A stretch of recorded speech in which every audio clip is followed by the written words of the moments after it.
শুভ সন্ধ্যা সিএর স্বাগত মণিময় রয়েছে আপনাদের সঙ্গে। শুরু করছি আজকের হাল্লা বল। দেখুন, আজকেও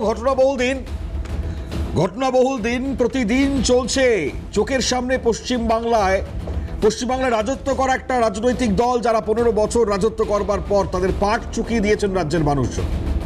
এখন সেই রাজনৈতিক দলটি অ্যাকচুয়ালি দলের ভেতরে যারা ছিলেন নেতা মন্ত্রী, ছোট থেকে বড় থেকে মাঝারি, তার থেকেও যদি ক্ষুদ্রতম হয়, সবাই রাগবুয়া। কার্যত পরিস্থিতি সেই কথাই বলছে। এখন ওপর মাথা, এই মাথা নিয়ে আমরা বহুদিন আগে থেকে আলোচনা করেছি। তো ওপরের যারা মাথা, মূলত দুটি মাথা, এক পিসি এক ভাইপো, মমতা বন্দ্যোপাধ্যায় আর অভিষেক বন্দ্যোপাধ্যায়। তো দুজনেই এই মুহূর্তে দিল্লিতে রয়েছেন। এখন এই দুই মাথার গ্রেপ্তারি চাইছিলেন সাধারণ মানুষ, কারণ এরা নাকি দুর্নীতির প্রধান স্তম্ভ। অভিযোগ তেমনটাই তাদের বিরুদ্ধে। তো কেন বলতে হচ্ছে আবারও সেই পুরনো কথাকে নতুন করে? সাধারণ মানুষ এইটুকু তো অন্তত পক্ষে বোঝেন যে কিছু যদি রটে তার কিছু তো বটে। এটা তো রটনা নয় শুধুমাত্র, আমরা তো চোখের সামনে স্পষ্ট দেখতে পাচ্ছি। প্রথম যদি আজকের উদাহরণ দিই, 5টা ছিল ডেডলাইন, বিকেল 5টা অভিষেক বন্দ্যোপাধ্যায় ফের হাজিরায় নিয়েছেন। এবার অসুস্থতা নয়, এবার রয়েছেন নাকি দিল্লি। গ্রেপ্তার কবে অভিষেক বন্দ্যোপাধ্যায়, এই প্রশ্ন তুলছেন মানুষজন। আজকে কি সম্ভাবনা? অনেকের মধ্যে আবার এই প্রবণতাও দেখা যাচ্ছে, হতে পারে না আজ, হতে পারে না আজ। তো যাই হোক, সময় যত যাবে তত স্পষ্ট হবে পরিস্থিতি কোন জায়গায় যাচ্ছে। যেভাবে আজকে ওই সব থেকে বড়সড় একটা অলিন্দ বলা হতো কালীঘাট, যেভাবে সিআইডি ঘিরে নিয়েছিল আজ, তাতেও নাকি সিআইডিকে বাধা দেওয়া হয়েছিল। কিন্তু বাধা কি? কোনো বাধার রোকা যাবে না, বাধা ত্যাগ করে পৌঁছেছেন তারা। তো তদন্তে আগামী সময় আরো স্পষ্ট হবে ছবিটা ঠিক এই কথা বলছে। আগামী সময়টার জন্য আমরা প্রত্যেকে মুখিয়ে রয়েছি। এ তো গেল এক ছবি। অন্যদিকে দাঁড়িয়ে আমাদের আজকেও দেখলাম, মানে ডিম শুধু নয়, পচা গোবর পর্যন্ত পড়েছে। সব্যসাচী বাবু গ্রেপ্তার হয়েছেন, পচা গোবরও মেরেছেন মানুষজন। এত বড় লজ্জা আর কোথায় যে ঢাকবো আমরা? তৃণমূল যে লজ্জাগুলো কোথায় ঢাকবে আমরা জানি না, বুঝতে পারছি না। কিন্তু এই হচ্ছে কি অবস্থা। এর বিরুদ্ধে যেভাবে তোলাবাজির অভিযোগ এসছে, এক ব্যবসায়ী তার তোলাবাজির অভিযোগ তিনি করেছিলেন এবং তার পরিপ্রেক্ষিতে এই গ্রেপ্তারি, চাঞ্চল্যকর সেই অভিযোগ। আমরা শোনাবো অবশ্যই অভিযোগ কি রয়েছে তার বিরুদ্ধে। তবে এর মধ্যে আজকে পুজোকেও টানতে হচ্ছে আমাদের। বাঙালির শ্রেষ্ঠ উৎসব দুর্গা উৎসব, তাকে পর্যন্ত বাদ দেওয়া হয়নি। তাতেও কাটমানি শুধু নয়, হেরিটেজ, ইউনেস্কো, তাদের নাম ভাঙিয়ে পর্যন্ত সেই প্রাক্তন মন্ত্রী ইন্দ্রনীল সেন, তিনি নাকি টিকিট বিক্রি করতেন, টাকা তার পকেটে ঢুকতো। শুধু তিনি নন, তার সহধর্মীও নাকি যুক্ত। এই অভিযোগে থানায় অভিযোগকারী অভিযোগ দায়ের করেছেন। ভাবা যায়, এবার পুজোটাকে পর্যন্ত বাদ দেয়নি, সেই অভিযোগও সামনে আসছে। কয়েকদিন আগে ওই এলআইসির জমি কবজা করে রাখা হয়েছিল, সুরুচি সঙ্গের পুজো সম্বন্ধে আপনারা জেনে গিয়েছেন। এবার তো দেখতে পাচ্ছি টিকিটও নাকি এভাবে বিক্রি করতেন তারা। ভাবতে পারছেন একবার, সাধারণ মানুষ পুজোয় মেতে উঠছেন আর এরা এইভাবে লুটপাট চালাতেন। এরা কারা বুঝতে পারছেন তাহলে পরে? এই হচ্ছে অবস্থা আমার পশ্চিমবাংলায়। আমরা মানে এই 15টা বছর এই রাজনৈতিক দলকে শাসনভার প্রথম যখন 2011-তে দিয়েছিল, মানুষ কি বুঝেছিল? এই হচ্ছে তার ছিঁড়ি, এই হচ্ছে তার অবস্থা। আজকে এই পরিপ্রেক্ষিতে দাঁড়িয়ে আমরা অবশ্যই আলোচনা করব। তবে আজকে গুরুত্ব রাখবে অবশ্যই ইন্দ্রনীল সেন, তার সম্বন্ধে যে অভিযোগ করেছেন অভিযোগকারিনী, তিনি আমাদের এই প্যানেলে আজকে উপস্থিত থাকবেন। আমরা সবিস্তারে তার মুখ থেকে শুনবো। তবে শুরুটা করি সব্যসাচীকে দিয়ে, যে অভিযোগে বিদ্ধ সব্যসাচী দত্ত। কি ঠিক তার অভিযোগ, কি অভিযোগ উঠে এসছে তার বিরুদ্ধে, একবার শোনাবার চেষ্টা করি আপনাদের। শুনুন। চাকরি খেয়ে নিয়েছে, চাকরি করতে বিজেপি করতে চাকরি খেয়ে নিয়েছে। তুই বিজেপি করেছে কেন? কাজ বাদ দিয়েছে আমাকে। কোন কিসে চাকরি করতেন আপনি? পৌরসভা মিউনিসিপালিটির কাজ করতে আমি, কাজ করতে হবে। কাজে বসে দিচ্ছে ওদের নিজেরা, ওই কাজ করতে হবে। চলে যাও। সব্যসাচী দত্ত আপনার কাজ খেয়ে নিয়েছে, চাকরি খেয়ে নিয়েছে? হ্যাঁ, আমার চাকরি খেয়ে নিয়েছে। কবে খেলো? এই তো ক্যান্সার পরে জিতলো। তুই বিজেপি করছে না, ও কাজ বাদ দিয়ে। এলাকায় কি কেউ বিজেপি করতে পারতো? ও নিজে করেছে বিজেপি, ও বিজেপি নিজে করেছে। ও পাল্টে কে গেছে তো, রিয়া গাপ পাল্টে গিয়ে ঢুকে গেছে, আমার ছেলেরা মারকে মরেছে, সব লোকরা পাড়া সব ছাড়া গেছে ওর জন্য। তো 2021 যা ওর জন্য আসলে হয়েছে বেশি। আচ্ছা এখন তো উনি তৃণমূলের নেতা ছিলেন, এলাকায় কি করতেন উনি? ও তোলামি করে বেড়াচ্ছে এখন রিয়া ওয়ার্ডে, তোলামি করে বেড়াচ্ছে, যে দোকান দিচ্ছে হোটেল তাদেরকে তোলামি করছে এখন। আপনি কি আপনার ডিম শুনলেন? হ্যাঁ চলবো তো, ও ডিম চুরি চরটা মারবো কে এবার তোমরা, ও ফেলে মারবো এবার আমার। 1 কোটি টাকারও বেশি তো না, খাবার খাওয়ার বদলে আর চাকরি খেত, ভাবতে পারছেন? কিছু বাদ দেয়নি, কয়লা, বরু, বালি, ইট, পাথর, সিমেন্ট, কি খাননি তারা, সমস্ত কেউ খেয়ে এবার জেলের ভেতরে খাবেন। কি খাবেন জানি না আমরা, তবে মানুষ ওয়েট করছেন ভালো কিছু খাবার অপেক্ষায়। যাই হোক, আমরা আজকের আলোচনায় সবিস্তারে যাব। ডেফিনেটলি যারা আজকে উপস্থিত, আমরা এই পরিপ্রেক্ষিতটা নিয়ে অবশ্যই ঢুকবো, কারণ যে জায়গায় দাঁড়িয়ে আমরা অভিযোগ পাচ্ছি ইন্দ্রনীল সেন, তার বিরুদ্ধে, সেটা একবারে চাঞ্চল্যকর। অভিযোগকারিনী যিনি অভিযোগ করেছেন এই ইন্দ্রনীল সেনকে নিয়ে কিভাবে টাকা খেতেন সেটা তিনি সামনে নিয়ে এসছেন। তিনি যেহেতু আজকের প্যানেলিস্ট, তথাপি আমরা তার অভিযোগটাকে প্রথমে আমরা শোনাবো। প্রথমেই আপনাদের এই অভিযোগটা শোনাবো। বেশ, তিনি লাইভ এই মুহূর্তে রয়েছেন আমাদের সঙ্গে, তাই আমরা অভিযোগ সরাসরি আপনাদেরকে লাইভ এই অনুষ্ঠান থেকে শোনাবো। আমি পরিচয় করে দিই, আমাদের সঙ্গে রয়েছেন সগুনা মুখার্জি, ইন্দ্রনীল সেনের বিরুদ্ধে অভিযোগকারিনী। আমি সগুনা মুখার্জি, আপনাকে স্বাগত জানাচ্ছি ম্যাডাম, কারণ আপনার সাথে আজকে শুরু থেকেই একদম স্ট্রেট কথা বলবো এই প্রসঙ্গে। আর যারা বাকি উপস্থিত রয়েছেন আমাদের সঙ্গে, প্যানেলিস্টরা পরিচয় করাই। আমাদের সঙ্গে এই মুহূর্তে স্টুডিওতে উপস্থিত আলী হোসেন, বিজেপি মুখপাত্র। আলী সাহেবকে স্বাগত। আমাদের সঙ্গে রয়েছেন কংগ্রেস মুখপাত্র সুজিত পাটোয়ারি, সুজিতদাকে স্বাগত। উপাসনা চৌধুরী, টিএমসি মুখপাত্র, তিনিও আমাদের সঙ্গে উপস্থিত। উপাসনা, অনেকদিন পর আপনাকে দেখলাম, স্বাগত আপনাকে। আমি সগুনাদি আপনার কাছেই আসবো, কারণ আমরা জানি না এরকম ধরনের পুজো পর্যন্ত, মানে সেখান থেকে টিকিট নিয়ে টাকা খায় কেউ, এটা আমরা প্রথম শুনছি, তাও আবার ইউনেস্কোর নাম নিয়ে। এ তো ভাবতেই পারছি না আমরা, একজন মন্ত্রী এরকম ঘটনা ঘটাতে পারেন, ভাবনার বাইরে আমাদের প্রত্যেকটি মানুষের। কি করেছেন একটু বলুন বিস্তারে।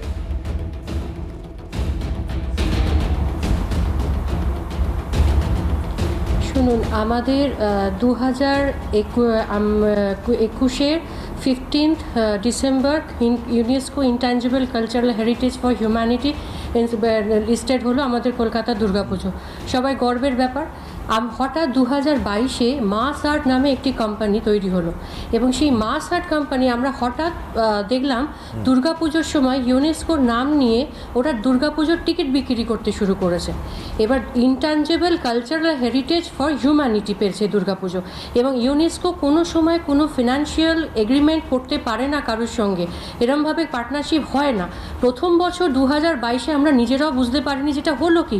তারপর আমরা ইউনেস্কোর সঙ্গে আমরা মেলের মাধ্যমে যোগাযোগ করতে থাকি, এবং করতে করতে আমরা দেখি প্রত্যেক বছর ইউনেস্কোর লোগো ইউজ হচ্ছে এবং ব্র্যান্ড নেম ইউজ হচ্ছে ইন পার্টনারশিপ উইথ ইউনেস্কো, এবং একটা টিকিট 4,500, 3,500, 3,000 টাকায় বিক্রি হচ্ছে।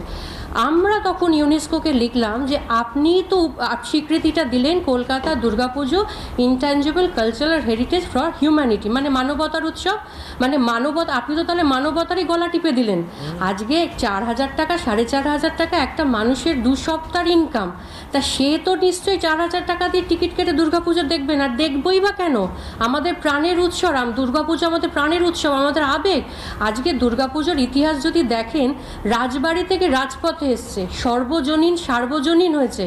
নেতাজি বার্মা জেলে অনশন করেছিলেন ব্রিটিশ রাজার এগেনস্টে, যে তাকে যাতে দুর্গাপুজো করতে দেওয়া হয়। অতএব দুর্গাপুজো আমাদের অস্তিত্ব, আমাদের রুট, সেইখানে তো এরা মাফিয়াজম চলতে পারে না।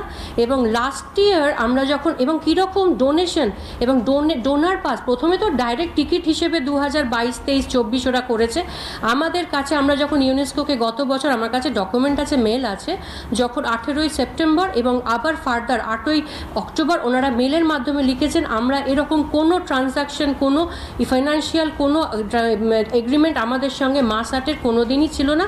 আমরা এবং ওরা কি করেছে, 24টা পুজোকে সিলেক্ট করেছে।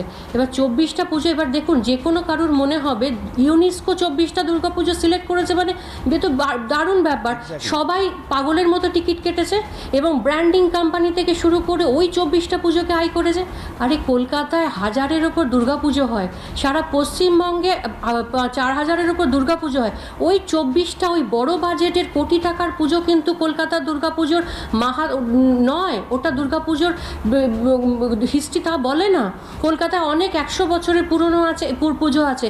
এবার ছোট ছোট পুজো কি হচ্ছে, সমস্ত ব্র্যান্ডিং তো ওইসব বড় পুজো নিয়ে যাচ্ছে, ছোট পুজো 5 লাখ টাকা জোগাড় করতে পারে না, অথচ শহরের এই ডিসপ্যারিটি কেন?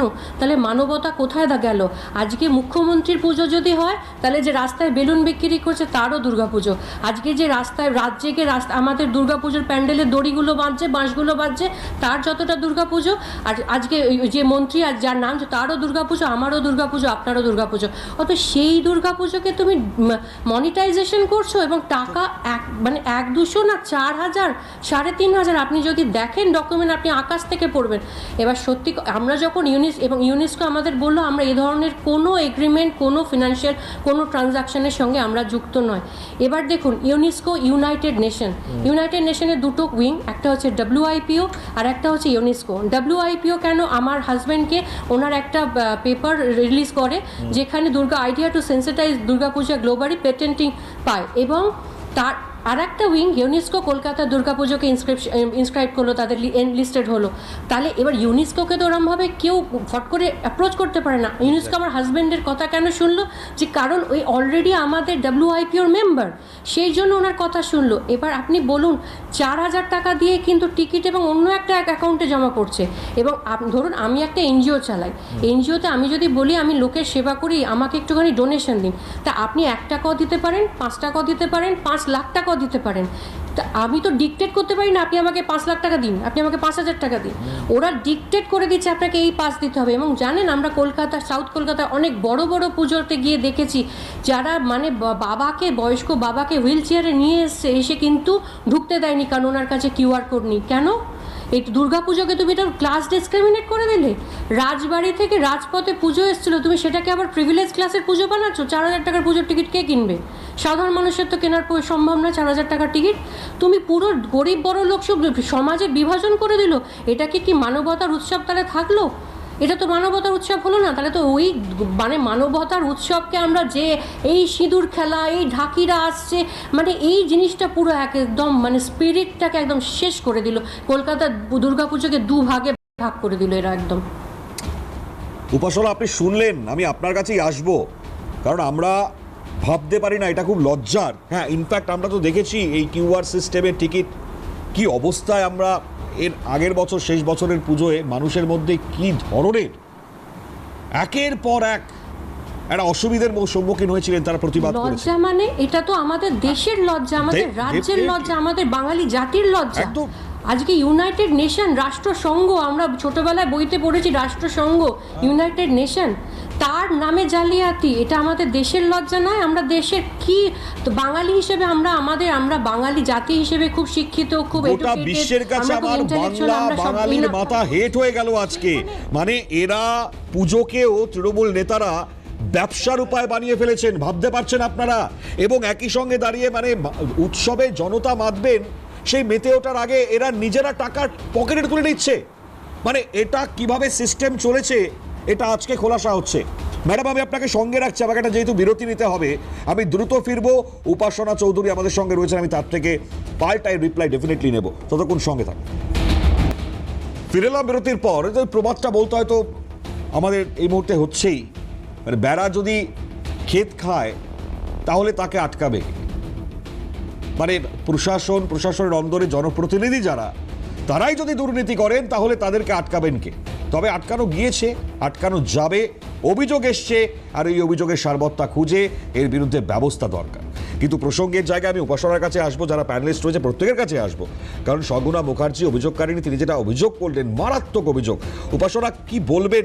মানে এই প্রসঙ্গে লজ্জা ছাড়া আমাদের বাঙালির মাথা হেট হয়ে যাওয়া ছাড়া আর কিছু নেই। দেখুন, কি জানেন তো, প্রত্যেকটা সরকার আসে এবং যায়, এবং ঠিক যখন কোনো সরকার বিদায় নেয় তার পরবর্তীতে আমরা দেখতে পারি যে বিভিন্ন মানুষজনদের অভিযোগ সেই সরকারকে কেন্দ্র করে কিন্তু আমাদের সকলের চোখের সামনে উঠে আসে। কিন্তু যেই ঘটনাটা দিদি তুলে ধরলেন, আমি বাস্তবে এই বাংলার একজন নাগরিক হয়ে একটা কথা বলতে চাই, যে নেতা, যে মন্ত্রী বা যেই ব্যক্তি এই গোটা বিষয়ের সাথে জড়িত থাকুক না কেন, তার বিরুদ্ধে বাস্তব তদন্ত হওয়া উচিত এবং কঠিন থেকে কঠোরতর শাস্তি তার কিন্তু হওয়া উচিত। এবং যখন এই কথাগুলো বলছি তার আগে আরেকটা কথা আমি বলতে বাধ্য হব, আমরা বরাবরই দেখে এসেছি, সেটা 34 বছরের শাসন হোক বা তৃণমূল কংগ্রেসের 15 বছরের শাসন, তার পরবর্তীতে 34 বছর শেষ হওয়ার পরে যখন তৃণমূল কংগ্রেস এলো, আমাদের চোখের সামনে এরকম অনেক দৃশ্য উঠে এসেছিল যেগুলো প্রত্যেকটা সাধারণ মানুষ প্রশ্ন তুলেছিলেন, আঙুল তুলে গলা ছেড়ে তার পরবর্তীতে প্রতিবাদ করেছিলেন। 15 বছরের পরবর্তীতে যে দৃশ্যটা আমি তৃণমূল কংগ্রেসের প্রতিনিধি হয়ে আপনাদের সকলের সামনে পর্যন্ত বলতে চাই, আমরা দেখতে পাচ্ছি যে অধিকাংশ লোকজন শাসকের গদির প্রতি লোভী ছিল এবং আজকে যে ভালো তৃণমূল এবং খারাপ তৃণমূলের গোটা তথ্য আমাদের চোখের সামনে পর্যন্ত উঠে আসছে, সেই জিনিসটা কিন্তু শুধুমাত্র একটা সাধারণ জনগণ বা কোনো রাজনৈতিক ব্যক্তিত্বকে ভাবিয়ে তুলছে সেটা নয়, প্রত্যেকটা বাঙালিকেই ভাবিয়ে তুলছে বলে আমি অন্তত মনে করি।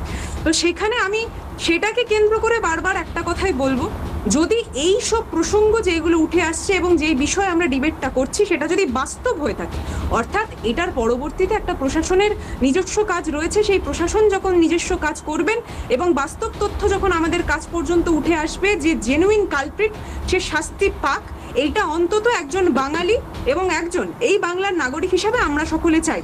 কিন্তু বারবার একটা কথা বলবো যে এই যখন গোটা প্রক্রিয়া আমরা চালাচ্ছি তার মাঝখানেও আমরা বহুবার এই দৃশ্য দেখতে পাচ্ছি যে বিভিন্ন মানুষজনদের উপরে ফেক অ্যালিগেশনস দিয়ে তার পরবর্তীতে তাদেরকে গ্রেফতার করা হচ্ছে। কিন্তু কি জানেন তো, এই জিনিসটা যদি চলতে থাকে তাহলে কিন্তু কোনোদিনই একটা সমাজ ভালো দিকে পরিণত হতে পারে না।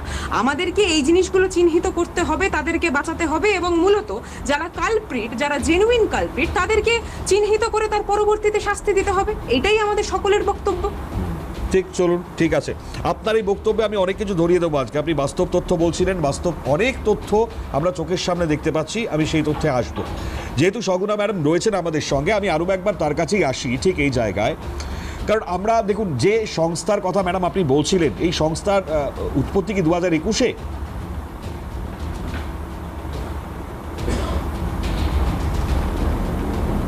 হ্যাঁ, আমি বুঝতে পারলাম না কি বলেন। যে সংস্থা, মানে যে সংস্থার বিরুদ্ধে আপনারা অভিযোগ করছিলেন, যে সংস্থাটি, হ্যালো, শুনতে পাচ্ছেন তো আমার কথা? সেই সংস্থার কি উৎপত্তি হয়েছিল 2021 সালে? বলুন। উৎপত্তি 2022-2021-এ হয়েছিল, ইনস্ক্রিপশন মানে এনলিস্টেড হয়েছিল, ইনট্যাঞ্জিবল কালচার হেরিটেজ ইউনেস্কোর দুর্গাপুজো এনলিস্টেড হয়েছে 2022-এ, তার জুন মাসে তার উৎপত্তি। এবার আপনি বলুন, এরা যে টাকাটা লুটেছে কার্যত, আমরা যদি 2021 থেকে 26 মানে 5টা বছর, এ তো মারাত্মক এই অ্যামাউন্ট।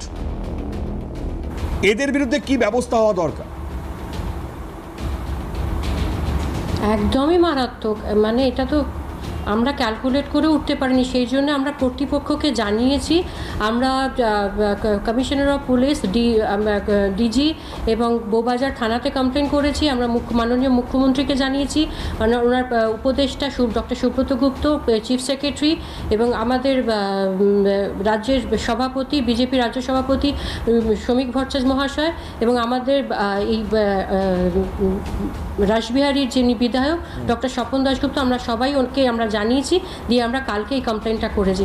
দেখুন, একটা জিনিস, আজকে রাজনৈতিক দল অবশ্যই সরকার আসবে যাবে, সিপিএম গভর্নমেন্ট ছিল, তৃণমূল গভর্নমেন্ট এসছে, কিন্তু জানেন তো দুর্গাপুজো কিন্তু বাঙালির আবেগ। সেই একটা প্ল্যাটফর্ম যেখানে সিপিএম, তৃণমূল, বিজেপি, কংগ্রেস সমস্ত এক হয়ে যায়, ইস্ট বেঙ্গল, মোহনবাগান, কোনো ভেদাভেদ থাকে না, এই একটা জায়গায় কিন্তু বাঙালি এক। অত সেই সেন্টিমেন্ট, সেই আবেগকে একেবারে দুর্মুষ দিয়ে একদম গুঁড়িয়ে দিয়েছে। এটা নট অ্যাকসেপ্টেবল, এটা নট অ্যাট অল অ্যাকসেপ্টেবল। আপনার এই কথা ধরে আমি আলী সাহেবের কাছে আসি। বাঙালির সত্যি আবেগ নিয়ে খেলা, ছেলে খেলা, পশ্চিমবাংলার মানুষ নিয়ে ছেলে খেলা, সব কিছুতেই এবার জড়িয়ে গেল আষ্টে পৃষ্ঠে দুর্গাপূজা। এইটা ভেবেছিলাম আমরা অ্যাটলিস্ট বাদ যাবে না। দেখুন, দুর্গাপূজায় যে ধরনের স্ক্যান্ডেলিং হয়েছে, যে ধরনের দুর্নীতি হয়েছে, ইন্দ্রনীল সেন থেকে শুরু করে সবাই, মমতা বন্দ্যোপাধ্যায় কি জানতো না কার্নিভাল বের করতেন? সবই জানতেন। মমতা বন্দ্যোপাধ্যায় অ্যাকশন নেননি কেন? অভিষেক ব্যানার্জি অ্যাকশন নেননি কেন? আজকে উপাসনা ম্যাডাম বলছেন যে এটা করেছে তার শাস্তি হওয়া উচিত। আরে দিদি, মমতা বন্দ্যোপাধ্যায় নিজে যুক্ত, তিনিই তো এই কালেকশনটা করতেন ইন্দ্রনীল সেনকে দিয়ে। আপনি মমতা বন্দ্যোপাধ্যায়কে এড়িয়ে যাচ্ছেন কেন? তাকে বলুন যে তারও শাস্তি হবে। 21 সাল থেকে ঘটনায় ম্যাডাম তো বললো 21 সাল থেকে ঘটনা এখনো পর্যন্ত তারা এই যে ইনকামগুলো করেছে সেগুলোর কি হবে? তৃণমূল কংগ্রেস একেবারে এ থেকে শুরু করে জেড পর্যন্ত সব ধরনের দুর্নীতি তারা করেছে। আজকে সেটা প্রমাণ হচ্ছে, দিনের পর দিন সেটা প্রকাশ হচ্ছে। সেই জন্য আমরা যেটা বলতে চাই, তৃণমূল কংগ্রেস তো পার্টি ছিল না, এটা একটা টাকা মারা কমিটি ছিল। আর সেই কমিটিতে উপাসনা ম্যাডাম আপনি আছেন। আমার ভালো লাগে যে আপনি একজন ভদ্র বা বিশ্বস্ত একজন প্যানেলিস্ট, কিন্তু আপনি এই সমস্ত কথাকে সমর্থন করে যাচ্ছেন। বলুন, মমতা বন্দ্যোপাধ্যায় অভিযুক্ত। যে বিজেপির কোন কোন নেতারা স্বয়ং মা দুর্গাকে নিয়ে খিল্লি করে তার পরবর্তীতে বক্তব্য রেখেছিলেন। আপনি সেটা বক্তব্য এক জিনিস, আর দুর্গা পূজাকে বিক্রি করা আরেক জিনিস, দুর্গা ঠাকুরকে বিক্রি করা আরেক জিনিস। ও বললো তো 20টা দুর্গা ঠাকুরকে বা 24টা দুর্গা ঠাকুরের পূজা মণ্ডপে বেছে না হয়েছে ইউনেস্কোর নাম ধরে। ইউনেস্কোকে ব্ল্যাকমেলিং করা হয়েছে। না না, ইউনেস্কোর নাম ধরে এখানে টাকা কালেকশন করা হয়েছে ম্যাডাম। এটার ভাবুন, একজনের কাছ থেকে যদি 4000 টাকা করে নেয়, তাহলে একটা দুর্গা পূজাতে কত মানুষ সেখানে পুজো দেখতে যায়, কত লাখ টাকা, শুধু না কত কোটি টাকা এখানে আরো অভিযোগ যেটা ম্যাডাম বলছেন যে এই সংস্থা এই যে 2021 থেকে যে পুজোগুলোকে বেছে নিত, সেই পুজোগুলো অ্যাওয়ার্ড পেত, বড় বড় স্পন্সর তারা সেগুলো পেত। গত 3 বছর ধরে কোটি কোটি টাকার টিকিট বিক্রির অভিযোগ উঠছে এই জায়গায়। একই সঙ্গে কোথাও 3 কোটি, 4 কোটি, 5 কোটি, সামান্য হয়তো সিকেভাগ সেটা পেয়েছে যে পুজো ক্লাবগুলো, আর বাকি টাকা সংস্থা অর্থাৎ এই ইন্দ্রনীল সেনদের পকেটেই ঢুকতো। এই অভিযোগটাই করা হচ্ছে মারাত্মক। সুজিতদা বলুন। অবিলম্বে ইন্দ্রনীল সেনের যথাযথ বিচার হওয়া উচিত, যথাযথ ব্যবস্থা গ্রহণ করা উচিত, সমস্ত টাকা রাজ্য সরকারের ফান্ডে জমা হওয়া উচিত বলে আমরা বলি। এবার আপনি শেষ করুন যেটা আপনি বলতে বললেন। প্রথমেই বলি, উপাসনা আমার ছোট বোন, এবং ও এগ্রি করে গেছে, যে বলেও গেছে যে যারা যে দুর্নীতি করেছে তার শাস্তি হোক। আমার একটা খুব বিনয়ের সঙ্গে প্রশ্ন উপাসনার কাছে, এটা কি মমতা ব্যানার্জি জানতেন না? ফার্স্ট কোশ্চেন, তিনি তো নিয়ে এসেছেন। মমতা ব্যানার্জি জানতেন না? এটা বলতে হবে আজকের পাবলিকলি বলতে হবে। এবং যিনি বলেছিলেন সেকেন্ড কমান্ড, এবং তিনি সেনাপতি দলের, বলেছিলেন যদি কোথাও কোনো দুর্নীতি হয়ে থাকে, কোথাও কিছু হয়ে থাকে, আমি ফাঁসি। না, বাংলার পুজোকে হেরিটেজ তকমা দিয়েছেন মমতা বন্দ্যোপাধ্যায়, তার এবং সৌজন্যে কার্নিভাল করেছে। তাহলে তার পেছনে কি আমাদের ধরে নিতে হবে এই 2 নম্বরটা করার জন্য কার্নিভাল করেছে? ইউনেস্কো হেডে এই তকমাটা নিয়েছে এই দুর্নীতি করার জন্য। পয়সা ছাড়া তৃণমূল কিছু করবে কি ভাবা যায়? না, এই জিনিসটা একটু বড্ড বোকা বোকা হয়ে গেল না? যখন মমতা বন্দ্যোপাধ্যায় সামনে থেকে সেই সরকার থাকাকালীন তার পরবর্তীতে দুর্গাপুজো এরকম একটা স্থান পায়, আমি তো অবশ্যই বলছি সেটা নিয়ে যখন আমরা প্রশংসা করছি, যখন সেটা আপনার আমার সকলের কাছে গর্বের, ঠিক সমানভাবে আমি তো একবারও এই জিনিসটা স্পষ্ট করে বলে দিলাম যে যে এই দুর্নীতির সাথে যুক্ত তাদেরকে নিয়ে। না, আমার সেখানেই প্রশ্ন, মমতা ব্যানার্জি যুক্ত কিনা সেটা বলতে হবে। মমতা ব্যানার্জি এবং অভিষেক ব্যানার্জি, প্রশ্নটা সেই জায়গায়, অভিষেক ব্যানার্জি এবং মমতা ব্যানার্জি যুক্ত কিনা সেটা বলতে হবে। আমাকে উপাসনার কাছে একটাই প্রশ্ন, যে স্বীকার করতে হবে মমতা ব্যানার্জি যুক্ত এবং অভিষেক ব্যানার্জি যুক্ত। 75-25 ভাগ তথ্য আছে, তাহলে আপনি এই সিএনএর চ্যানেলে সেই জিনিসটা তুলে ধরুন। না, এখানে আমাদের প্রশ্ন সেই জায়গায়, তাহলে তাদের স্বীকৃতি না পেলে হয় না। সুপ্রিমো স্বীকৃতি যদি না পেত, মমতা ব্যানার্জি এবং অভিষেক ব্যানার্জির স্বীকৃতি যদি না পেত, বা তাদের সহযোগিতা, তাদের সাপোর্ট যদি না থাকতো, তাহলে এটা ওদের পক্ষে করা সম্ভব ছিল না। কেন সমস্ত কিছু টিকিবাদা কালীঘাটে ক্যামেক্টিতে সমস্ত কিছু, এই যে জাহাঙ্গীর, শাহজাহান, শওকাত, এই যে সেলিম, এই যে আর কে, হ্যাঁ ভুলে যাই, বুঝলেন, এতগুলো নাম তো এখন নাম মনে রাখ মুক্তি, এরা যে 2 নম্বরই করেছে, এরা যে আপনাকে প্রশ্ন করছি দাদা। না না, এক মিনিট আমাকে, তোমার বলার সময় বলিনি, কিন্তু তখন কি সেটা তার ব্যক্তিগত জায়গা থেকে ওনারা যুক্ত হন, নাকি কংগ্রেসের একদম শীর্ষ পদাধিকারীর আদেশ অনুসারে তার পরবর্তীতে যুক্ত হন? না, এটা আপনার কাছে স্পষ্ট থাকে? খুব স্পষ্ট। আমরা যা বলি আমাদের একদম শীর্ষ নেতৃত্ব, আমরা মাই ঝিয়ের পার্টি নয় বোন, আমরা মাই ঝিয়ের পার্টি নয়। আমাদের যা বলতে হয় সেটা শীর্ষ নেতৃত্বকে স্বীকার করে নিতে হয়। আমরা কংগ্রেস পার্টিতে যা বলি, ব্যক্তিগতভাবে আমরা কংগ্রেস পার্টি। আচ্ছা, কংগ্রেসে আজকের দিনে দাঁড়িয়ে আপনার যে ব্যক্তিগত সিদ্ধান্ত নিয়ে তার পরবর্তীতে আপনি যদি ঠিক করেন যে আপনি কংগ্রেস ছেড়ে অন্য কোনো দলে যাবেন, এটা কি আপনার কংগ্রেসের শীর্ষ পদাধিকারীর আদেশ অনুসারে আপনি করবেন না? না, সেটা কোশ্চেনটা সেটা নয়। কোশ্চেনটা হচ্ছে এথিক্সের, সততার, দায়বদ্ধতার প্রশ্ন। এটা পার্টি ছেড়ে যাওয়ার প্রশ্ন নয়। লেখা হতো স্বচ্ছতা, সততা, দায়বদ্ধতার প্রতীক মমতা ব্যানার্জি, সাদা না, সেটা এখন আর লেখা থাকে না। লেখা হয় না, উঠে গেছে। হঠাৎ করে ছিল কি করে হলো? ছিল হ্যাঁ, ছিল ঠিক, ঠিক। এটা অস্বীকার করার কোনো উপায় নেই। একদম। এবং ডক্টর লেখা হতো তার পাশে, এবং Abhishek Banerjee second in command বলেছিলেন যে যদি কোথাও কিছু হয়ে থাকে আমি ফাঁসির দড়ি গলায় দিতে চাই। না, এটা উপাসনা, এটা তো আমাদেরকে মানতে হবে যে মমতা বন্দ্যোপাধ্যায় তিনি যখন এই পুজোর সাথে সম্পূর্ণরূপে মিশে ওতপ্রোতভাবে থাকতেন, যুক্ত। তখন মমতা বন্দ্যোপাধ্যায় জানতে পারলেন না, তার এটা হয় না। সেনাপতি জানতে পারলেন না, এটা হয়। এটা হওয়া সম্ভব। আমি তো একটা প্রশ্ন আপনাদের সকলের সম্মুখীন রাখলাম এবং তার পাশাপাশি আরেকটা প্রশ্ন না হয় দিচ্ছি। এখন ভালো তৃণমূল খারাপ তৃণমূলের ইকুয়েশন খুব সুন্দরভাবেই বিজেপির বিভিন্ন নেতারা বলছেন এবং তার পরবর্তীতে হঠাৎ করেই দেখতে পাচ্ছি যে ভালো তৃণমূলের তুমি কি সংখ্যা পথ বেড়ে হারিয়েছো? যাচ্ছে। আমি একটু এ তো অন্য স্পষ্ট জায়গায়। আপনাকে বলে দিই, যারা এই ভারত তৃণমূল ছাড়ার চেষ্টা করছে তাদের উপরই বিভিন্ন অভিযোগ স্বয়ং আজকের দিনে দাঁড়িয়ে যিনি মুখ্যমন্ত্রী রয়েছেন অর্থাৎ শুভেন্দু অধিকারী করেছেন। অর্থাৎ সেই ক্ষেত্রে থেকে দেখতে গেলে যদি আমি জাভেদ খানের একটা উদাহরণ তুলে ধরি, যখন ঋতব্রত বন্দ্যোপাধ্যায় একদম বসছেন মসনদে বসছেন বিরোধী দলনেতা হিসাবে, ভালো তৃণমূলের দলনেতা হিসাবে, ঠিক তার পাশে কারা বসছে আজকের দিনে দাঁড়িয়ে? এ তো অতীতের প্রশ্ন। মমতা ব্যানার্জি এই কথা বলেছিলেন। মমতা ব্যানার্জি হাত ধরলে গোবিন্দনাথ সৎ, মমতা ব্যানার্জি হাত ধরলে সোমেন মিত্র সৎ, মমতা ব্যানার্জির হাত ধরলে সমস্ত নেতা সৎ, আর না ধরলে কংগ্রেস থাকলে অসৎ। এটা তো অনেক অতীতের কথা, এটা মমতা ব্যানার্জির কথা তো। এই যে এটা শুভেন্দু নিয়েছে মমতার কাছ থেকে, এটা পারিবারিক সূত্রে পাওয়া। শুভেন্দু তো ওই বাড়ি থেকে এসছে, মাননীয় মুখ্যমন্ত্রী ওই বাড়ি থেকে এসছে, এবং তারাও তো পাওনা ওখানে। বেশ তারও পাওনা ওখানে। বাড়িটা একটু অপরিষ্কার থাকুক, এটা কেউ কোনো ঠিক একজন আছে, সুস্থ ঠিক আছে, ব্যক্তি ঠিক চায়। আছে। আমি শগুনাদির কাছে আসি। শগুনাদি, এতদিন ধরে ওয়েট করলেন কেন অভিযোগ করতে? এতটা সময় লাগলো কেন আপনাদের? দেখুন, কারণটা কিন্তু সবারই জানা। তৃণমূলের যে থ্রেড কালচার ছিল, এই অভিযোগ যদি আমি আজ থেকে 2 মাস আগেও করতাম, আমার অভিযোগ কি নেওয়া হতো?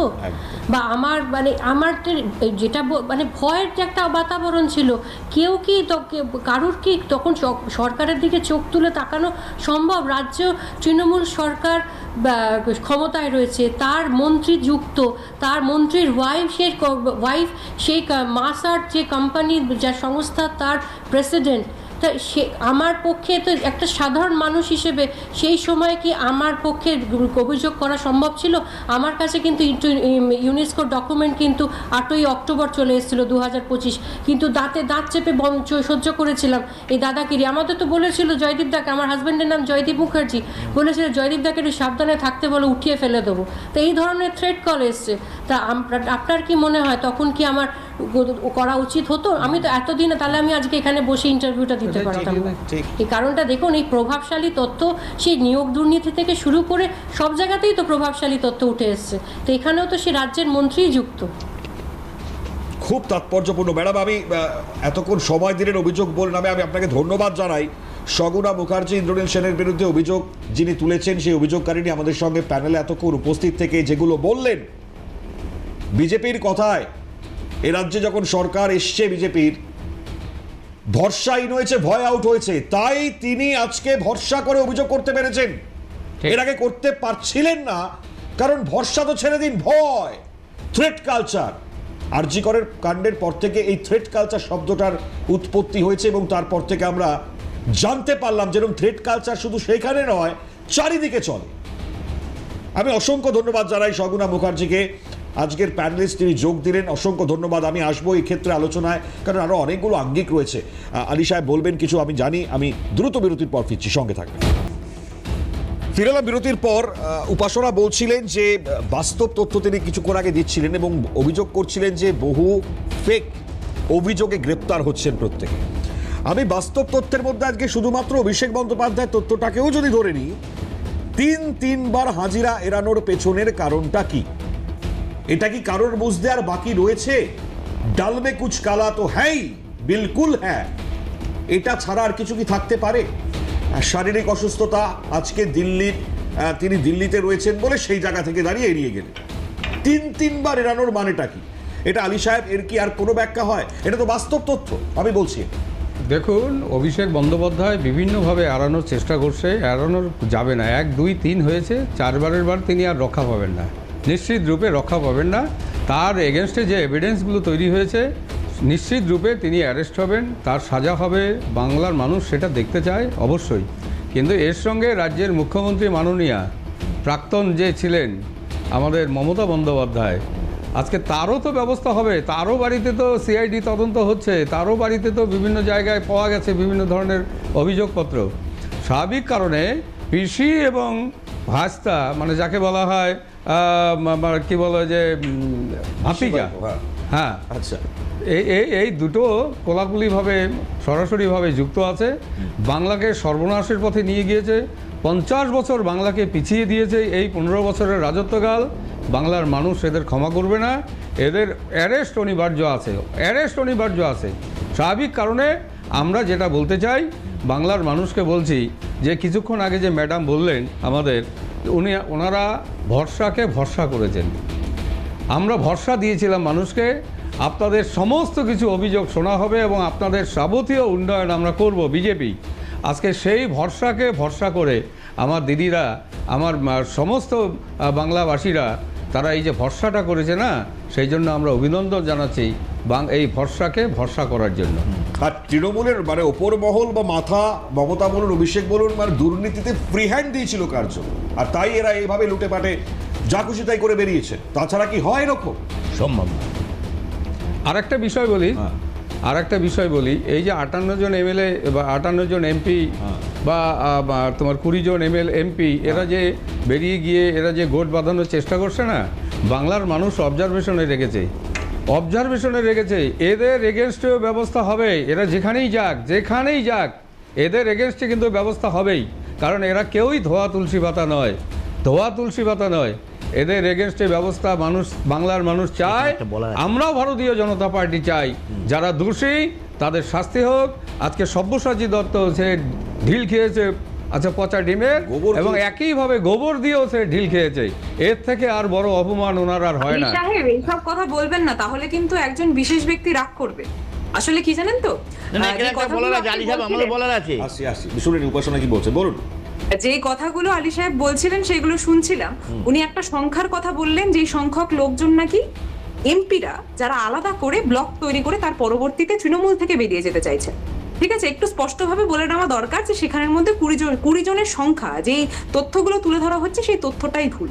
আর তার পাশাপাশি আমরা বারবার স্পষ্ট করে দিচ্ছি, যে কথাটা আলী সাহেব বললেন সেটাকে টেনেই আবারও বলছি, যেই কথাটা আপনিও বললেন সঞ্চালক দাদা, যে কিছুক্ষণ আগে আপনি উল্লেখ করলেন যে এত সংখ্যক লোকজনদের উপর দুর্নীতিগ্রস্ত এবং খুলে আম তাদেরকে নাকি ছেড়ে দেওয়া হয়েছিল।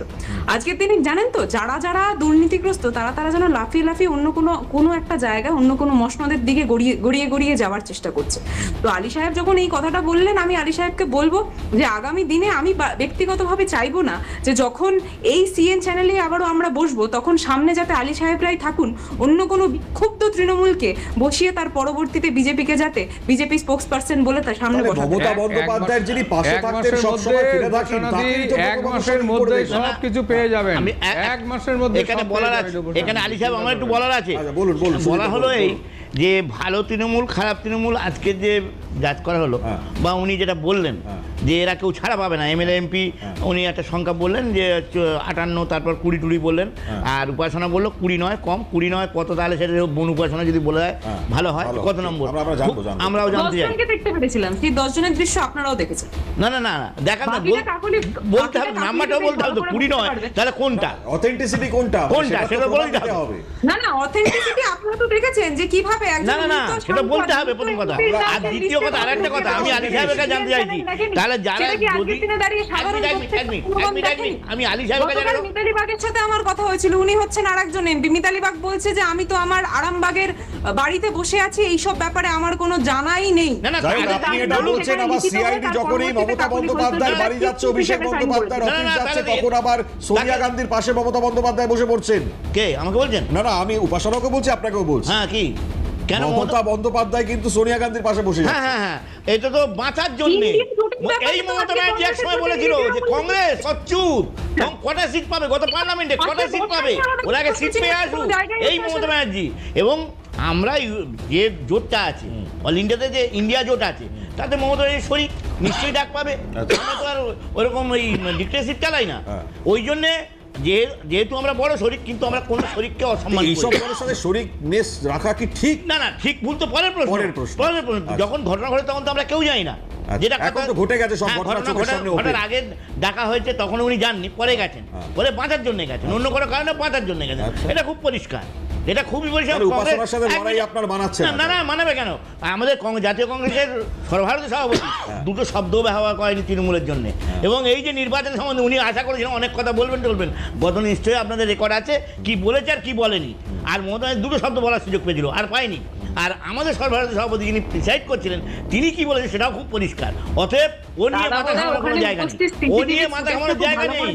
বিশ্বাস করুন আমার সেই জিনিসটা দেখা নেই, কিন্তু যতটুকু জানি ইন্ডিয়া জোট অনুসারে সেখানে সেই জোটের সকল প্রতিনিধিরাই উপস্থিত ছিলেন। খুব স্বাভাবিকভাবে আমার নেত্রী মমতা বন্দ্যোপাধ্যায় উপস্থিত ছিলেন। এবং এটা যখন বলছি তার পাশাপাশি আরেকটা কথা একটু হালকা ছলে বলে দিই, যারা এই কথা বলেন যে সেই সময় বলতে পারেনি শাসকের ভয়ের কারণে, বিশ্বাস করুন আজকের দিনে দাঁড়িয়ে তো শাসক অন্য, শাসক তো বিজেপি, তৃণমূল কংগ্রেস তো করতে পারছি, বুক ঠুকে কথাটাও বলতে পারছি, বিজেপির ভুলটাও তুলে ধরতে পারছি। সেখান থেকে বলতে চাই, বারবার একটা কথাই বলেছি, আগামী দিনেও বলবো, যারা যারা তাদের কিন্তু কোনো প্রশ্ন তোলার ক্ষেত্রে দুটোবার ভাবতে লাগে না। এবং দ্বিতীয় জিনিস কি জানেন তো, শাসকে আজকে যিনি বসে আছেন হতে পারে যে কাল বাদে পরশু আমাদের বিরুদ্ধে আবার বিভিন্ন কোনো মামলা দিয়ে তার পরবর্তীতে আমাদেরকে জেলের দর্শন করানো যেতে পারে তাদের দ্বারা। কিন্তু মূলত একটা কথা বলবো যে যাদের উপর অ্যালিগেশন আপনি আছে এই কথাটা বলছেন কি করে? আপনি defend তো করতে ভালো আমরা এখানে মতন আসি। আমাদের সঙ্গে বসে কথা বলছেন, আপনার বিরুদ্ধে তো কোনো অ্যাকশন হয়নি। না, তাহলে আমাদের আপনাকে বিরুদ্ধে প্রমাণ একটা দিতে হবে তো হয়নি, যে ভুল সেই মামলা ক্ষেত্রে দেওয়া দাঁড়িয়ে হচ্ছে। আমি বলছি যে আমরা যারা স্বচ্ছ আজকের দিনে দাঁড়িয়ে আমাদেরকে এই জিনিসটা 4 তারিখ 12টার পর থেকে ভাবতে হয়নি যে কোন দিকে যাব, কোন দিকে নিজেদের মুখটা লোকাবো। তাহলে একজন আমরা বলছেন জানি মমতা দিল্লির কোনো বাবা বন্দ্যোপাধ্যায় বাঁচাতে দলটা পারবে করেছে, না, মমতা হুঁশিয়ারি বন্দ্যোপাধ্যায় দিচ্ছেন। দলটাই করবে। একজন বলছেন 4 তারিখের পর ডিজে বাজবে। মানুষ যখন ডিজে বাজাচ্ছেন বিভিন্ন জায়গায় দেখতে পাচ্ছি, ওই তৃণমূল নেতাদের কারণ মাথা কামিয়ে ফেলা হচ্ছে, ডিম ছোড়া হচ্ছে, এগুলো কার জন্য হচ্ছে? আচ্ছা একটু আর একটা জিনিস আপনাকে একটু মনে করিয়ে দিই, ঠিক কদিন আগে একটা ভিডিও দেখছিলাম যেখানে স্পষ্টভাবে উঠে আসলো যে দমদমে একজনের স্ত্রীকে সধবাকে তার পরবর্তীতে সাদা থান পরিয়ে রাস্তায় ঘোরানো হয়েছে, সেই জিনিসটা ভিডিও করে সার্কুলেট করা হয়েছে। এই জিনিসটাকে মান্যতা দেন? এটা কি গ্রহণযোগ্য? আমাদের প্রশ্ন হচ্ছে এখানে, আমাদের মূলত কথা হচ্ছে এখানে যে যারা দোষ করেছে তারা অবশ্যই শাস্তি পাক। এরকম আমি একটা আপনি নয়, এরকম যখন হাজার করলেন সেটা ঢোকার পরবর্তীতে লক্ষ আমি কি ভিডিও বলবো? হয়তো পাবো আমরা, যারা যে দোষ সমস্ত করেছে, যারা তখনকার দোষী, সময় বিরোধী যারা হিসেবে দোষী, বিজেপির যারা বাড়িতে শাস্তি সাদা পাক। থান পাঠানো হয়েছিল। এরকম বহু ভিডিও আছে আমাদের কাছে। বহু নজির রয়েছে। এরকম বহু আমাদের তথ্য গণতন্ত্রে আমাদের কাছে আছে বিরোধী যে আজকে রাজনৈতিক দাঁড়িয়ে দল নন্দীগ্রাম বিধানসভা কেন্দ্রে কতজনকে সেই থ্রেট দেওয়া হয়েছিল যে আপনারা ভোটটা দিতে যাবেন না, না হলে আপনার বাড়িতে সাদা থানটা আমরা পাঠাবো। তার পরবর্তীতে বলছে নিজের এটা? মতো করে না, ভোট না, করা কে হয়েছে। বলছে? এবং আন্দাজি এই কথা জিনিসের বলছেন কেন? সবকিছুর তথ্য না পরবর্তীতে না তুলে দেওয়া উপাসনাদি, সম্ভব। আপনি এবং আন্দাজি কথা দলের বলছেন তরফ কেন? থেকে- কি বলছেন আপনি? শাসক হলো আপনারা, সরকার চালাচ্ছেন আপনারা, আমরা দিয়েছি হুমকি। এটা হয় কখনো? কোনো পাগলও যদি সেই বিশ্বাস ভিডিও করবে না এই আপনাদেরকে সমস্ত তুলে কথা। ধরতে পারি, না না, যদি পাগলও সেই এগুলো ভিডিও বিশ্বাস আপনাদেরকে করবে তুলে না। ধরতে পারি তখন স্বীকার সেই করবেন জন্য তো? যেটা বলছি, সত্যের অপলোভ না করে পরিষ্কার আচ্ছা, করে আপনি বলা আমাকে উচিত একটা প্রশ্নের যে উত্তর দিন। আচ্ছা, ঠিক আছে। দুর্নীতি করেছেন, আপনারা যে দুর্নীতি করেছেন, দুর্নীতির বিচার হবে। বাংলার মানুষ দুর্নীতির বিচার দেখতে চায়, দেখা হবে। আজকের এত সেই ঠান্ডা আচ্ছা, খবর সেটাই হচ্ছে হচ্ছে। তৃণমূলের অফিস থেকে। আজকে আসলে সেটাই কি হচ্ছে জানেন তো? সব্যসাচী দত্তের অবস্থা। আমরা দেখলে আচ্ছা উপাসনা, আপনি ইদানিং ডেফিনেটলি দেখবেন আমাদের নিউজে বা অন্যান্য নিউজের যে নিউজ চ্যানেলস রয়েছে, আপনি দেখেছেন এরকম খবর বিভিন্ন পার্টি অফিস তৃণমূল কংগ্রেসের সাদা থান বেরোচ্ছে, বিভিন্ন জায়গায় দাঁড়িয়ে ওষুধ বেরোচ্ছে, জাল, বিভিন্ন জায়গায় বালতি পাওয়া যাচ্ছে। ক্ষমা করবেন, এরকম কোন দৃশ্য আমি দেখিনি। শাড়ি বেরোতে দেখেছি, আরে, আপনি যেগুলো বলছেন, শাড়ির শাড়ি জন্য থেকে- আমরা একটু শাড়ি চালাতে থেকে- বলবো, প্রে করতে বলবো, সেই না, না, ছবি সাদা শাড়ির থান ভিতরে বেরোচ্ছে। লোক বেরোচ্ছে, মানুষ বেরোচ্ছে, নেতা বেরোচ্ছে, তৃণমূলের নেতা। আচ্ছা, শাড়ির ভেতরে ঢুকে থাকতে হচ্ছে কেন তৃণমূল নেতাকে? বান্ডিল দিয়ে বললে বাজার শাড়ির আসবে। বান্ডিলের ভেতরে তৃণমূল নেতা তৃণমূল লুকিয়ে লুকিয়ে থাকছেন আছে। কেন? এটা দেখেন নি আপনি? সাদা থানের কথা বললেন। হ্যাঁ, সাদা থানের সাদা বেরিয়ে- থানের কথা বললেন। definitely বলেছি। সাদা থান বেরিয়ে সেই এলো। ছবি দেখেছি। এটা দেখেন সাদা নি? বেরিয়েছে। বান্ডিলের ভিতরে শুয়ে পড়েছে, খাটের আচ্ছা, নিচে অভিষেক শুয়ে পড়েছে। বন্দ্যোপাধ্যায় হাজিরা দিচ্ছেন না কেন উপাসনা? না না, সাধারণত বেরিয়েছে। সাদা থানের তথ্যটা কিন্তু এড়িয়ে যাচ্ছে। না না না, বেরোনোর কোনো জায়গা নেই। বন্দ্যোপাধ্যায়ের হাজিরা দেওয়ার যে তথ্যটা আপনি বলছেন, না না, সাদা ধান বেরিয়েছে, আমরা খুব দায়িত্ব নিয়ে বলছি। বেরিয়েছে তো খুব অবশ্যই, দায়িত্ব নিয়ে বলছি, সাদা ধান বেরিয়েছে, না বললে হবে না। ঠিক আছে, একটু আমাকে বলতে দেবেন? হ্যাঁ হ্যাঁ, ঠিক ঠিক, আপনি বলুন বলুন। না না, নিশ্চয়ই। আমাদের কথাটা হচ্ছে যে অভিষেক বন্দ্যোপাধ্যায় কেন হাজিরা দিচ্ছেন না, যখন আপনার মুখ থেকে এই প্রশ্নটা উঠে আসছে। সমানভাবে আমরা বরাবরই একটা কথা বলেছিলাম, যখন আমাদের তৃণমূল কংগ্রেসের সরকার রয়েছে বাংলায়, ঠিক সেই সময় আমরা বারবার বলেছিলাম ইডি সিবিআই কেন শুধুমাত্র আগমন ঘটে ইলেকশনের আগে, কেন গোটা তদন্ত ঠিক মতো হয় না? সেটা আমরা বলেছিলাম একটাই কারণ বিজেপি যতদিন না চেয়েছে কেন্দ্রীয় নেতৃত্ব ততদিন হয়নি। বিজেপি কেন্দ্রীয় নেতৃত্ব বুঝে নিয়েছে আর নয় মমতা। আচ্ছা বলবো না 23টা বন উপাসনা 1 মিনিট 23টা বিলে সমর্থন করেছে কেন তৃণমূল? 23টা বিলে পার্লামেন্টে 23টা বিলে বিজেপিকে সমর্থন করেছে তৃণমূল অন রেকর্ড পার্লামেন্ট। কেন করেছে? কেন শতাব্দী পালিয়েছিল? কেন দেবরা ঘুরে বেড়াতো যখন বিজেপি বিল আনলে? যখন আমরা অনাস্থা এনেছিলাম তখন এই তৃণমূল প্রথমে সই করতে যায়নি। কেন? শতাব্দী দিকটা শুনুন না, কিছু কেন্দ্রে এমপিদের বিষয়টা খুব ভালোভাবে বিজেপির প্রতিনিধি বলতে পারবেন, সেটার উত্তর আমি দিতে পারবো না, কারণ তারা ভালো তৃণমূল, আমি তো খারাপ তৃণমূল। এবং সেখান থেকে দাঁড়িয়ে আমি বারবার একটা কথা বলবো, দোষীদের, যারা দোষী, প্রমাণিত দোষী, তাদের শাস্তি আমরা দিনের শুরু থেকে চেয়েছি, আজকের দিনেও চাইছি। আমরাও তো তাই চাইছি। দোষী তারা এট লিস্ট সামনে বসে আছে, তুমি তো কণ্ঠছেন প্রশ্নটা করতে পারছো, সত্যি তো আজকের দিনে ইমিডিয়েট ধরে দেওয়া উচিত। 4 তারিখের পর থেকে আমাদেরকে ভাবতে হয়নি যে কোন দলে নিজেদের মুখ লোকাতে যাব। কোনো ধনসম্পত্তি করিনি, কোন নেতাদের কাছ থেকে চেয়ে তার পরবর্তীতে ফ্রিতে কোনো মানে কোন স্টেডিয়ামে কোন খেলাও দেখতে আমরা যাইনি। তাই বুঝলাম আমি উপাসনা আপনার কথা বুঝেছি। না তাহলে তো আসছি ভালো তৃণমূল খারাপ তৃণমূলের অভিষেক ব্যানার্জিকে বলা হচ্ছে। একদম আলী সাহেব আপনার এই কথা আমি শুনবো একটা বিরতির পর ফিরে এসে আপনি যেটা বলছেন উপাসনার এই কথার বিরুদ্ধে আমি ডেফিনেটলি একটা বিরতির পর ফিরে এসে শুনছি, সঙ্গে থাকবেন। ফিরলাম বিরতির পর, সময় নষ্ট করবো না। আলী সাহেব যেটা বলছিলেন আমি সরাসরি চলে যাই উপাসনার কথার প্রেক্ষিতে। বলুন আলী। উপাসনাদি ব্যক্তিগতভাবে ধরে নিলে হবে না। উপাসনাদি ভালো একজন অ্যাঙ্কারি, মানে তোমার প্যানেলিস্ট, ওনার সম্পর্কে আমি জানি, কিন্তু ব্যক্তিগত বিষয় আমি বলছি না। আমি বলছি সার্বিকভাবে তৃণমূল কংগ্রেস পঞ্চায়েত থেকে শুরু করে একবারে এমপি পর্যন্ত, মন্ত্রী পর্যন্ত এই যে দুর্নীতিতে যুক্ত, যে দুর্নীতির সাগরে এরা ঝাঁপ দিয়েছে। স্বাভাবিক কারণে বলতে যাচ্ছি যে দুর্নীতি এইরকম পরিমাণ হয়েছে যে এদের খাটের নিচ থেকে বেরোতে হচ্ছে। দুর্নীতি এরকম পর্যন্ত হয়েছে এদের কাপড়ের বান্ডিলের ভিতরে শুয়ে থেকে ওখান থেকে বের করতে হচ্ছে। দুর্নীতি এত সুন্দর হয়েছে যে এদেরকে পচা ডিমের ঢিল খেতে হচ্ছে। সেই জায়গায় দাঁড়িয়ে তিনবার সিআইডি বলুন, ইডি বলুন, যাই বলুন, তাদেরকে অভিষেক বন্দ্যোপাধ্যায়কে জিজ্ঞাসাবাদ করার জন্য যাওয়া হচ্ছে। উনি বিভিন্ন অজুহাতে এড়িয়ে গেছেন। সেই কারণে বলছি এটা লাস্ট 4 নম্বর বারে অভিষেক ব্যানার্জি জালে পড়বেন, এটা আমি আপাতত বলতে পারি। কেন? যে আমার মনে হয় 1, 2, 3-এর পরে চারবারের বার আর কোনো তার ক্ষমা নেই, নিশ্চিত তার ব্যবস্থা হবে। আমি উপাসনাকে বলতে চাচ্ছি এই কারণে যে দুর্নীতিতে অভিষেক সরাসরি যুক্ত, সবাই জানে। আপনি বলুন অভিষেকের এগেনস্টে ব্যবস্থা নেওয়া হোক, বলুন না, সাহস থাকলে বলুন। বলতে পারবেন না? মমতার এগেনস্টে বলুন, বলতে পারবেন না। আপনি যে কথাটা বললেন, আমি জাস্ট এটা আপনাকে কতটা আমি এখানে থেকে দেখাতে পারবো আমি জানি না, ঠিক আছে? আজকে যখন মমতা বন্দ্যোপাধ্যায়ের বাড়িতে সিআইডি গেছিল, সেখানে স্পষ্টভাবে যে সিজার লিস্টটা পেশ করা হয়েছে, সেখানে কিন্তু তারা লিখে দিয়েছে যে nothing seize, damage and destroyed. তো সেখান থেকে দাঁড়িয়ে আজকের দিনে দাঁড়িয়ে যে কোন 3টে জায়গায় হঠাৎ করে সিআইডির লোকজন উপস্থিত হলেন, তার পরবর্তীতে নাকি গোটা তদন্ত হচ্ছে কেন? আজকে অভিষেক কেন দিচ্ছে না, হাজিরা দিচ্ছে না? প্রশ্ন সেই জায়গা। অভিষেক যদি কোনো অন্যায় না করে, অভিষেক হাজিরা দিচ্ছে না। আপনি আমার বলার সময় কাটছেন, আমি বুঝতে পারছি না বলুন। আমার কথাটা হচ্ছে যে আমি তো দূরে আছি, তাই জন্য আপনাকে ইন্টারাপ্ট করলাম, রিয়েলি সরি ফর দ্যাট।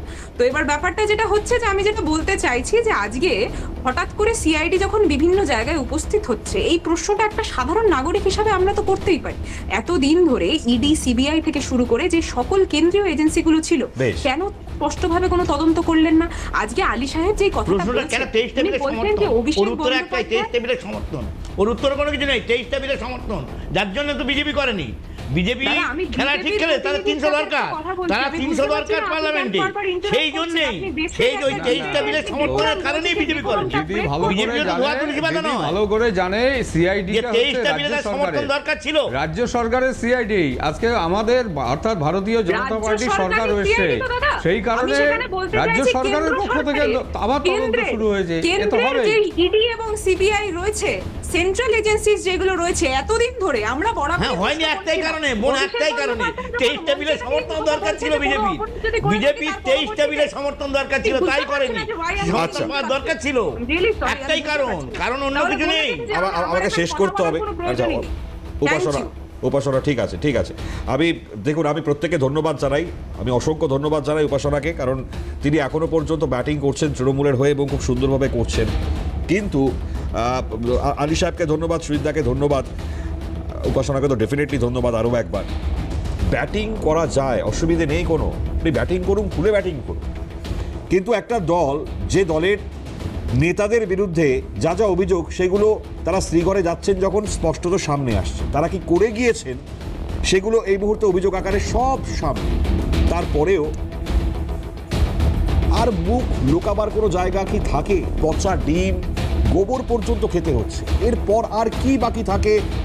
একটা রাজনৈতিক দলের মান সম্মান বাকি থাকে, এইটুকু অ্যাটলিস্ট বুঝিয়ে বলবেন। আমরা অবশ্যই আনন্দিত হব সেক্ষেত্রে। আজকে আর সময় নেই, শেষ করতে হচ্ছে অনুষ্ঠান। অন্যান্য সব খবরের জন্য আপনার নজর থাক CNN।